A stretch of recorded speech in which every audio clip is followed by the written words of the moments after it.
ഈ അനുഗ്രഹിക്കപ്പെട്ട രാത്രിക്കായി ഞാൻ ദൈവത്തെ സ്തുതിക്കുന്നു. ഇന്ന് രാത്രി നിങ്ങളുടെ കൂടെ ആയിരിക്കാൻ വലിയവനായ വലിയവനായ എന്റെ ജീവിതത്തിൽ ഒരിക്കൽ നല്ല അവസരത്തിനായി ഞാൻ ആദ്യമായി നന്ദി പറയുന്നു. 10 വർഷത്തിന് മുമ്പാണ് ഞാനിവിടെ വന്നെന്ന് ഏകദേശം ചിന്തിക്കുന്നു. ഇതുപോലെ ചിലവർക്ക് കൺവെൻഷന് ഒരു രാത്രിയിലായിരിക്കാൻ ദൈവം അവസരം തന്നു. 10 വർഷത്തിന് ശേഷം വീണ്ടും വരുവാൻ ദൈവം കൃപ ചെയ്തു. ആ സമയം തൊട്ട് ഇന്ന് വരെയും കർത്താവ് പരിപാലിച്ചു ആയിരുന്ന സ്ഥാനങ്ങളൊക്കെ കാത്തു സൂക്ഷിച്ചു. അന്ന് വന്ന് കണ്ടപ്പോൾ തന്നെ കഴിഞ്ഞ വർഷങ്ങൾ കുറച്ചാൾ മുമ്പ് കണ്ടതാണ്. അന്നും ഇന്നും ചെറുപ്പമായി നിൽക്കുന്ന എന്റെ ഫ്രണ്ട് പാസ്റ്റർ ജോൺസൺ ഡാനിയലിനായി ഞാൻ ദൈവത്തെ സ്തുതിക്കുന്നു. അദ്ദേഹത്തിന്റെ വീട്ടിൽ ഹ്യൂസ്റ്റണിൽ പോകാനും അവിടെ ആയിരിക്കാനും ഒക്കെ ദൈവം അവസരം തന്നു. അതിനായി ഞാൻ ദൈവത്തിന് നന്ദി പറയുന്നു. ഹല്ലേലൂയ. എനിക്ക് ഏറ്റവും സന്തോഷമുള്ളത്, ഞാൻ 8ാം ക്ലാസ്സിൽ പഠിക്കുമ്പോൾ CK ഡാനിയൽ അപ്പച്ചൻ നാട്ടിൽ എവിടെയെങ്കിലും തിരുവല്ല, എടത്തുവ, മാവേലിക്കര അവിടെ എവിടെയെങ്കിലും വന്നു കഴിഞ്ഞാൽ തന്റെ ഡാനിയൽ പ്രവചനത്തിന്റെ ക്ലാസ് കേൾക്കാൻ ചെറുപ്രായം തൊട്ട് ഞാൻ പോയി പല പ്രാവശ്യം നോട്ട്സ് എടുത്ത് അവിടെ വളരെ ശ്രദ്ധയോടെ ഇരിക്കുന്ന എനിക്ക് ഇന്നെന്ന് പോലെ ഓർമ്മയുണ്ട്. ഹല്ലേലൂയ. അതുകൊണ്ട് തന്റെ മക്കളെ കാണുമ്പോൾ എനിക്ക് വളരെ സന്തോഷമാണ്. ഇന്ന് രാത്രി ദൈവത്തിന്റെ സാന്നിധ്യം നമ്മുടെ മധ്യത്തിലുള്ളതിനാൽ നമുക്ക് ദൈവത്തെ സ്തുതിക്കാം. ദൈവത്തിന്റെ സാന്നിധ്യം ഉണ്ടെങ്കിൽ തീർച്ചയായും ദൈവം അനുഗ്രഹം പകരും, ദൈവം വിടുതൽ അയക്കും. വന്ന പോലെ ആരും പോവുകയില്ല. ദൈവ സാന്നിധ്യത്തിന് മുമ്പിൽ വന്നേച്ചും അതുപോലെ പോകണമെന്ന് വിചാരിച്ചാൽ ഒരിക്കലും സാധിക്കുകയില്ല. ഒരു വലിയ ഇലക്ട്രിസിറ്റി കമ്പിയെ കയറി പിടിച്ചേച്ച് ഷോക്ക് അടിക്കരുതെന്ന് പറയുന്ന പോലെയാണ്. ഹല്ലേലൂയ. ഇന്ന് രാത്രി ദൈവം നിങ്ങളെ എല്ലാവരെയും ധാരാളമായി അനുഗ്രഹിക്കട്ടെ. വന്ന പോലെ അല്ല 2010 അവസാനിക്കുമ്പോൾ 2011 കടക്കുമ്പോൾ ഒരു പുതിയ ദർശനവും പുതിയ കൃപയും പുതിയൊരു അഭിഷേകവും ദൈവം നമുക്ക് എല്ലാവർക്കും ഒരുമിച്ച് തീരുമാനാകട്ടെ. ഇവിടെ ബൈബിൾ കോളേജിൽ പഠിച്ച് പാസ്സായവർക്കും പഠിക്കുന്നവർക്കായിട്ടൊക്കെ ഞാൻ ദൈവത്തെ സ്തുതിക്കുന്നു. ഇന്ത്യയെ മുഴുവൻ സുവിശേഷീകരിക്കുവാൻ ഇവിടുന്ന് അനേകരെ ദൈവം ഇറക്കുമാറാകട്ടെ. ഇവിടെയുള്ള വിശ്വാസികൾക്കാണ് ഞാൻ ദൈവത്തെ സ്തുതിക്കുന്നു. വിശ്വാസികളായി നിൽക്കാതെ ദൈവമക്കളായി, ശിഷ്യന്മാരായി, അപ്പോസ്തലന്മാരായി മുമ്പോട്ട് പോകുവാൻ ദൈവം കൃപ തരുമാറാകട്ടെ. എന്തുകൊണ്ടെന്നാൽ പിശാച് പോലും വിശ്വസിക്കുകയും വിറക്കുകയും ചെയ്യും. അതുകൊണ്ട് വിശ്വസിച്ച് വിറച്ചിരിക്കുന്ന അനുഭവം മാത്രം പോരാ, ദൈവ പൈതലായി അവകാശം പറഞ്ഞ അനുഭവങ്ങൾ അനുഭവിക്കാനും ദൈവസന്നിധിയിൽ വളരുവാനും അതുപോലെ ശിഷ്യത്വത്തിലേക്ക് കടക്കുവാനും സഭകൾ ഉണ്ടാക്കുവാനും ദൈവ രാജ്യത്തിന് വേണ്ടി പണിയുവാനും ഇവിടെ ഇരിക്കുന്നവർക്കെല്ലാം ദൈവം കൃപ തരുമാറാകട്ടെ. അതിനേച്ച് പ്രത്യേക ഡിഗ്രി ഒന്നും ആവശ്യമില്ല. സ്വർഗത്തിലെ അപ്പച്ചൻ മുദ്രയിട്ട് നിങ്ങളെ തെരഞ്ഞെടുത്തിരിക്കുകയാണ്. ദൈവത്തിന്റെ പുത്രനായ ക്രിസ്തു ലോകത്തിൽ വന്നപ്പോൾ സയൻസോ ശാസ്ത്രമോ ഒന്നും അല്ല പഠിപ്പിച്ചത്, ദൈവരാജ്യത്തെ കുറിച്ചാണ്. ഏറ്റവും വലിയ ശാസ്ത്രം അറിയാവുന്ന എന്റെ യേശു, അനാറ്റമി അറിയാവുന്ന എന്റെ യേശു, എഞ്ചിനീയറിംഗ് അറിയാവുന്ന എന്റെ യേശു, ന്യൂറോ സർജറി അല്ല പഠിപ്പിച്ചത്. പുതിയ നിയമം നോക്കിയാൽ ഏറ്റവും കൂടുതൽ താൻ സംസാരിച്ച വിഷയം ദൈവരാജ്യമാണ്. അങ്ങനെയാണെങ്കിൽ ദൈവരാജ്യത്തിന്റെ സാക്ഷികളായി തീരുവാൻ ദൈവം നിങ്ങൾക്കും എനിക്കും ഒരുപോലെ ഭാഗ്യം തരുമാറാകട്ടെ. ഹല്ലേലൂയ. ദൈവരാജ്യം നമ്മുടെ ഇടയിലാണ്, തുടങ്ങിക്കഴിഞ്ഞിരിക്കുകയാണ്. കർത്താവിന്റെ വരവ് അടുത്തിരിക്കുകയാണ്. ദൈവം സഭയെ പണിതുകൊണ്ടിരിക്കുകയാണ്. 10 വർഷത്തിനുള്ളിൽ സഭ വളരെ ശക്തിയോട് ഉയർന്നുകൊണ്ടിരിക്കുകയാണ്. ഒരു കോട്ടയ്ക്കും ഒരു ശക്തിക്കും അതിനെതിരെ നിൽക്കുവാൻ സാധിക്കാത്തതിനാൽ ദൈവത്തെ സ്തുതിക്കുന്നു. ലോകത്തിൽ നിന്നുള്ള ഏറ്റവും വലിയ ശക്തി ദൈവത്തിന്റെ സഭയാണ്, അമേരിക്ക അല്ല. Price the lord. Hallelujah. Hallelujah. ദൈവമക്കൾ ശരിക്കും പ്രാർത്ഥിച്ചു കഴിഞ്ഞാൽ പിന്നെ സൂപ്പർ സ്പെഷ്യാലിറ്റി ആശുപത്രിയുടെ ആവശ്യവുമില്ല. എന്തുകൊണ്ടെന്നാൽ ലോക സൗഖ്യം ദൈവസഭയുടെ മധ്യയാണ്. ഇന്ന് പ്രാർത്ഥിക്കുന്ന ദൈവമക്കൾക്കാണ് ഞാൻ ദൈവത്തെ സ്തുതിക്കുന്നു. വിശ്വസിച്ച് രോഗസൗഖ്യം അനുഭവിക്കുന്നവർക്കാണ് ഞാൻ ദൈവത്തെ സ്തുതിക്കുന്നു. ഹല്ലേലൂയ. ഞാൻ ദൈവത്തെ സ്തുതിച്ച് ആരാധിച്ച് നിങ്ങളുടെ കൂടെ സാക്ഷ്യം പറഞ്ഞ് 2 ഹല്ലേലൂയ പറഞ്ഞു പോകാനാണ് വരുന്നത്.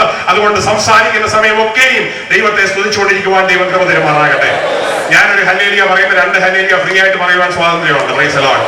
സ്വർഗത്തിൽ ചെന്ന് അവിടെ ന്യൂറോ സർജറി ഇല്ല, അവിടെ ഹല്ലേലൂയ മാത്രമേ ഉള്ളൂ. അതുകൊണ്ട് ഇവിടെ ദൈവത്തെ സ്തുതിക്കുന്ന ദൈവമക്കൾക്കാണ് ഞാൻ ദൈവത്തെ സ്തുതിക്കുന്നു. സ്തുതികളുമേൽ വസിക്കുന്നവനായ ദൈവം നമ്മുടെ മധ്യയെ ധാരാളം ഇറങ്ങി വരുവാൻ, ദൈവത്തിന്റെ സാന്നിധ്യവും പരിശുദ്ധാത്മാവിന്റെ നിറവും അനുഭവിപ്പാൻ ഇന്ന് രാത്രി ദൈവം കൃപ തരുമാറാകട്ടെ. യേശു ലോകത്തിലായിരുന്നപ്പോൾ തന്നെ അടുക്ക വന്നവരെ എല്ലാവരെയും അനുഗ്രഹിച്ചു. ഒരാൾ പോലും വെറും കൈയായി പോയില്ല. യേശു നൈന്റെ വിധവ തന്റെ മകൻ മരിച്ച് ഇങ്ങോട്ട് വരുന്ന സമയത്ത് ആ മഞ്ചത്തെ നിർത്തി പറഞ്ഞു, കരയേണ്ട എന്ന് പറഞ്ഞു. അവളുടെ വീട്ടിൽ വെച്ച് പലരും അവളോട് കരയേണ്ട എന്ന് പറഞ്ഞു. വല്ല കാര്യം ഉണ്ടായോ? ഒന്നുമില്ല. കൂടെ കുറച്ചു പേര് കരഞ്ഞു നോക്കി. വല്ല കാര്യം ഉണ്ടായോ? ഇല്ല. പക്ഷെ കർത്താവ് കരയേണ്ട എന്ന് പറഞ്ഞു കഴിഞ്ഞാൽ കാര്യം ഉണ്ടാവും. Price the Lord. കർത്താവ് പറയുന്ന ഓരോ വാക്കുകൾക്കും അർത്ഥമുണ്ട്. ദൈവത്തിന്റെ വചനത്തിന്റെ എല്ലാ വാക്കുകളും ജീവനുള്ളതാണേലും അത് മാറ്റം സംഭവിക്കുന്നതാണേലും അത് രൂപാന്തരം കൊടുക്കുന്നതാണേലും ഇന്ന് രാത്രി എന്റെയും നിങ്ങളുടെയും ജീവിതത്തിൽ അത് രൂപാന്തരമായി പരിണമിക്കുന്നതായെങ്കിൽ അത് വെറും പുസ്തകത്തിൽ ഇരിക്കത്തേ ഉള്ളൂ. അത് സ്വന്തം അനുഭവത്തിലേക്ക് മാറ്റുവാൻ ഇന്ന് കുഞ്ഞുങ്ങൾക്ക്, പ്രായമുള്ളവർക്ക്, ചെറുപ്പക്കാർക്ക് എല്ലാവർക്കും ഇടയാകട്ടെ. കർത്താവ് നിന്നോട് കരയേണ്ട എന്ന് പറഞ്ഞാൽ നിന്റെ കണ്ണുനീരിനെ തുടച്ച് കരയുന്ന വിഷയത്തെ മാറ്റുന്നവനാണ്. വിശ്വസിക്കാൻ പറഞ്ഞാൽ നിന്റെ അവിശ്വാസത്തെ മാറ്റി വിശ്വസിച്ചനുസരിച്ച് ദൈവം പ്രവർത്തിക്കുന്നവനാണ്. ദൈവത്തിന്റെ ശിഷ്യന്മാരും അങ്ങനെ തന്നെയായിരുന്നു.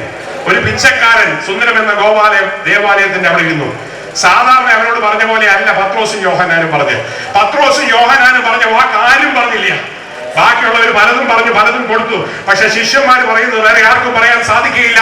എന്തുകൊണ്ടെന്നാൽ അവൻ ദൈവം പറയുന്ന ദൈവമക്കളാണ്.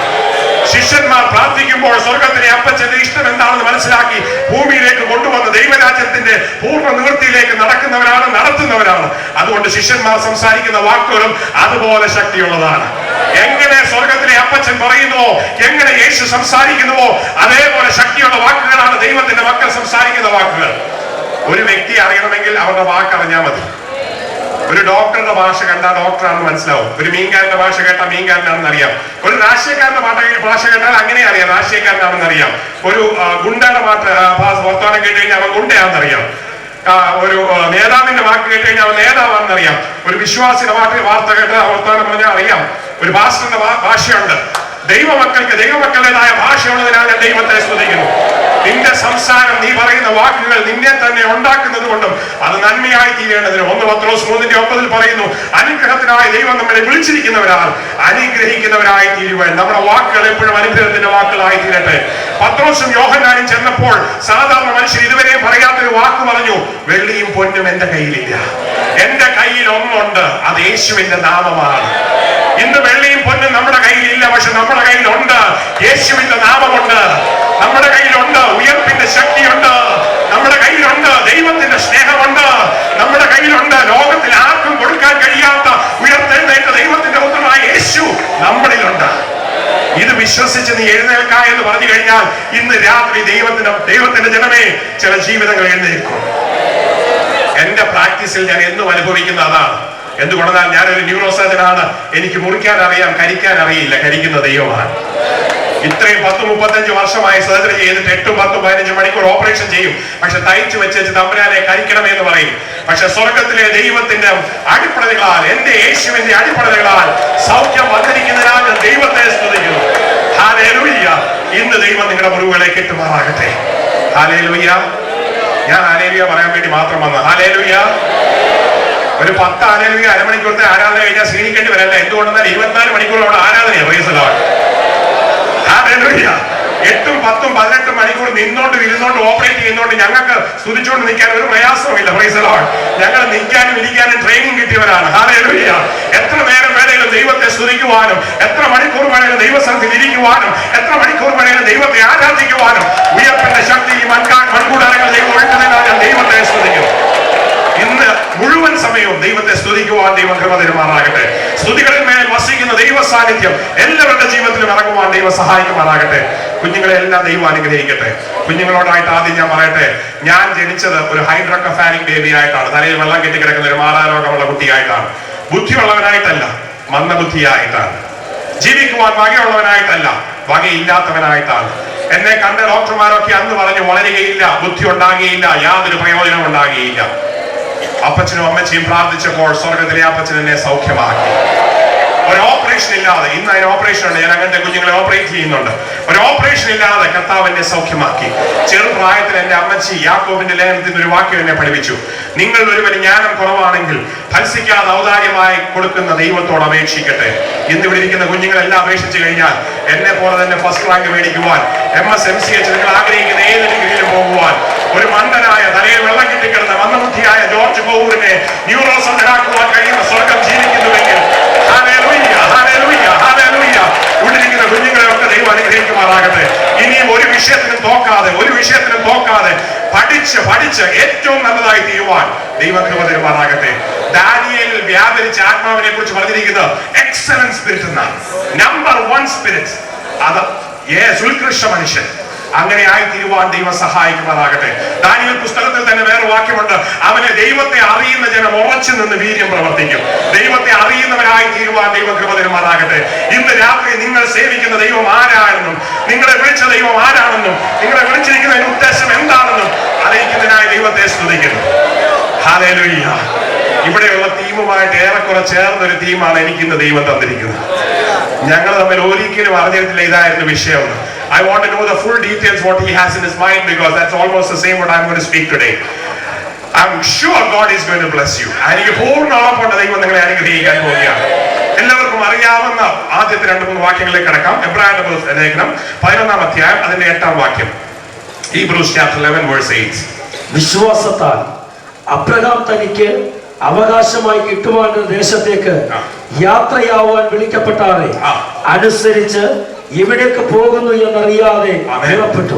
കനാൻ ദേശം, വാഗ്ദത്ത ദേശം ദൈവം കൊടുത്ത സമയത്ത് അബ്രഹാം അനുസരിച്ച് തനിക്കുണ്ടായിരുന്ന സ്വന്തം ദേശവും സ്വന്തം സാഹചര്യങ്ങളും വിട്ട് എങ്ങോട്ട് പോകണമെന്ന് അറിയാതെ ഒരു അഡ്രസ്സോ ഡയറക്ഷനോ ഇല്ലാതെ ദൈവത്തിന്റെ വെളി പുറത്തിറങ്ങിയ മനുഷ്യനാണ്. എനിക്ക് വലിയ സന്തോഷമാണ് ആ വാക്യം വായിക്കുമ്പോൾ. അടുത്ത വായിച്ചേ.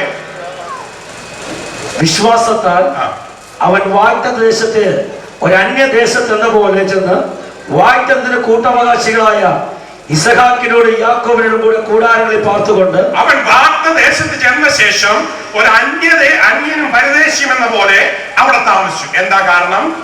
ദൈവം ശില്പിയായി നിർമ്മിച്ചതും അടിസ്ഥാനമുള്ളതുമായ നഗരത്തിനായി കാത്തിരുന്നു. ഇത് വാഗ്ദത്തം കൊടുത്തത് കനാനാണ്.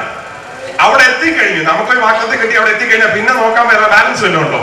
വാഗ്ദത്തം കിട്ടിയ അബ്രഹാമിനെ കിട്ടിയപ്പോഴേ അറിയാം തനിക്ക് കിട്ടാൻ പോകുന്ന കനാൻ അല്ല താൻ നോക്കിയിരിക്കുന്നത്. താൻ നോക്കിയിരിക്കുന്ന കനാൻ ഇതിലും വലിയ സംഭവമാണ്.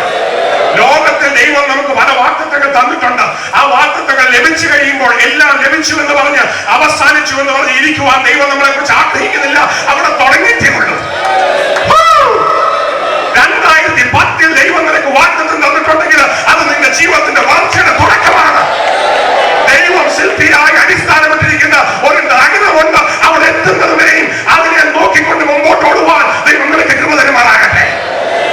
ഹല്ലേലൂയ. എന്റെ വിഷയം അതല്ല. അടുത്ത വാക്യം 11-ാം വാക്യം വായിക്കാം. അതാണ് എന്റെ വിഷയം. വിശ്വാസത്താൽ സാറയും വാഗ്ദത്തം ചെയ്തവനെ വിശ്വസ്തനെന്ന് എണ്ണുകയാണ്. ആമേൻ. പ്രായം കഴിഞ്ഞിട്ടും ആമേൻ പുത്രോത്പാദനത്തിന് ശക്തി പ്രാപിച്ചു. ആമേൻ. സാറയാണ് വിശ്വാസത്താൽ പുത്രോത്പാദനത്തിന് ശക്തി പ്രാപിച്ചത്. എന്റെ അടുത്ത കാലം വരെയുള്ള ചിന്ത ഇസഹാക്ക് ഉണ്ടായത് അബ്രഹാമിന്റെ വിശ്വാസം കൊണ്ടാണ്. എനിക്ക് ഈയിടെയാണ് പിടികിട്ടിയത് അത് സാറയുടെ വിശ്വാസം കൊണ്ടാണ്. ഹല്ലേലൂയ. എന്തുകൊണ്ടാണ് സാറയുടെ വിശ്വാസം കൊണ്ടുണ്ടായത്? അബ്രഹാം വാഗ്ദത്ത നാളിന് വേണ്ടി കാത്തിരുന്നപ്പോൾ വിശ്വാസത്താൽ പുത്രോത്പാദനത്തിനുള്ള ശേഷി സാറ കണ്ടെടുത്തു. Today God wants you to receive back the strength. നിന്നിലേക്ക് ദൈവത്തിന് വേണ്ടി പുത്രോത്പാദനം ഉണ്ടാക്കുവാൻ ഒരു ശേഷി, ഒരു ശക്തി നിന്റെ ഉള്ളിൽ ഉണ്ടാകുവാൻ ഇന്ന് രാത്രി ദൈവം ആഗ്രഹിക്കുക. എല്ലാവർക്കും ഉള്ള സംഗതിയല്ല ഈ പുത്രോത്പാദനം. ഇന്ത്യയിൽ 65% ആൾക്കാർ ഇൻഫെർട്ടൈലാണ്. അവര് വന്ധ്യരാണ്. കുഞ്ഞുങ്ങളെ ജനിപ്പിക്കാൻ അവർക്ക് സാധിക്കുകയില്ല. ആത്മീക ജീവിതത്തിലും ആത്മീക കോളത്തിലും അങ്ങനെയാണ്. എന്റെ അഭിപ്രായത്തിൽ 85% ഇൻഫെർട്ടിലിറ്റിയാണ്. ജനിച്ച നാള് തൊട്ട് ഇന്ന് വരെ ഒരാളെ ഉണ്ടാക്കിയിട്ടില്ല. ഒരു വിശ്വാസിയെ സഭയെ കൊണ്ടുവന്നിട്ടില്ല. ഒരാളുടെ ദൈവസ്നേഹത്തെ കുറിച്ച് പറഞ്ഞിട്ടില്ല. ഇങ്ങനെ നടക്കുകയാണ്. വന്ധ്യരാണ്, ഇൻഫെർട്ടൈൽ. കൊട്ടാരത്തിലുള്ള കാര്യമില്ല പറഞ്ഞത്. ഞാൻ മൊത്തത്തില്ല. ഇവിടെ എങ്ങനെയാണെന്ന് എനിക്കറിയില്ല. ഇവിടൊക്കെ നല്ല 5-10 പേരെയൊക്കെ നല്ല ജനിപ്പിക്കുന്ന ആൾക്കാരാണ്. Praise the lord. Hallelujah. Sarah മച്ചിയായിരുന്നു. നീ ഇന്ന് മച്ചിയായിട്ടാണ് ആത്മീക കോളത്തിൽ ജീവിക്കുന്നത്. ഏറ്റവും നാണക്കെട്ട ക്രിസ്തീയ ജീവിതമാണ്. നിന്റെ ജീവിതത്തിൽ എല്ലാ കൃപകളും കഴിവും കാണും. പക്ഷെ സ്വർഗ്ഗ രാജ്യത്തിന് വേണ്ടി നിനക്ക് ഒന്നും പുറപ്പെടുവിക്കാൻ സാധിക്കുന്നില്ല. എന്തുകൊണ്ടെന്നാൽ നിന്റെ വിശ്വാസം സാറയെ പോലെ തണുത്ത് ഉറച്ച് നിറങ്ങിരിച്ച് കിടക്കുകയാണ്. അബ്രഹാമിൻ വിശ്വാസത്താൽ ഇറങ്ങി പുറപ്പെട്ടു. അബ്രഹാമിന്റെ വിളി കേട്ടിട്ട് സാറ കൂടെ ഇറങ്ങി വന്നു. പക്ഷെ സാറയുടെ ജീവിതത്തിൽ എത്രമാത്രം വിശ്വാസം ഉണ്ടായിരുന്നു? ഇന്ന് പലരും മറ്റുള്ളവരുടെ സാക്ഷ്യം കേട്ടോണ്ടാ നടക്കുന്നത്, മറ്റുള്ളവരുടെ പ്രസംഗം കേട്ടോണ്ട്. എന്റെ ഭാഷയിൽ ഇളനക്കിനായുടെ ചെറുനക്കിന. യേശു നല്ലവനാണെന്ന് ആരെങ്കിലും പ്രസംഗിക്കുമ്പോൾ കൈയടിക്കും. അവരുടെ ജീവിതത്തിൽ നല്ലവനല്ല. അയ്യോ, ഭയങ്കര പോരാട്ടമാണ്, ഭയങ്കര കഷ്ടതയാണ്, ആകെ തകർച്ചയാണ്. ദൈവം നല്ലവനാണെന്ന് ആരെങ്കിലും പറഞ്ഞു കഴിഞ്ഞാൽ വലിയ സന്തോഷമാണ്.